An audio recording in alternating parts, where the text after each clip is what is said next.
اس کے پیچھے بڑی بڑی قربانیاں اور بڑی بڑی محنتیں ہیں, بڑی بڑی بڑوں کے آنسو, بڑوں کی دعائیں ہیں. یہ تب جا کر کے دین ہم تک پہنچا ہے. میرے بھائی اس کو اس طرح برباد نہ کریں, اس کو اس طرح ختم نہ کریں, ورنہ پھر رونا آتا ہے کل قیامت کے میدان میں. میرے اور آپ کے آقا, میرے اور آپ کے آقا, کہہ دو زور سے صلی اللہ علیہ وسلم, حوض کوثر پر اپنے تمام امتیوں کو, وہ حوض کوثر کا جام پلا رہے ہوں گے, سب کو پلا رہے ہوں گے. فرشتے دوڑتے ہوئے آئیں گے اور کچھ لوگوں کو اس مجمع سے نکال لیں گے. حالانکہ ان کے پاس نمازوں کے نشان ہوں گے, ان کے پاس اللہ کے نبی جن سے ان کو پہچانتے ہیں وہ نشان ان کے پاس موجود ہوں گے. میرے آقا فرمائیں گے, فرشتوں انہیں کہاں لے جا رہے ہو, یہ تو میرے امتی ہیں.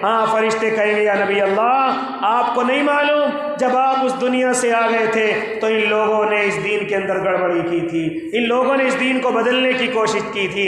یہ لوگ بظاہر تو دیندار تھے لیکن تہوار دوسروں کے مناتے تھے. دوسروں کے تہوار بڑی خوشی سے مناتے تھے, دوسروں کی چیزیں بڑی تیزی سے فالو کرتے تھے, دوسرے انہیں بڑے اچھے لگتے تھے. دین پر بھی عمل کرتے تھے لیکن اس کے علاوہ غیروں کو بھی پسند کرتے تھے. اللہ کے نبی یہ حوض کوثر کے مستحق نہیں ہیں, یہ جہنم کے مستحق ہیں.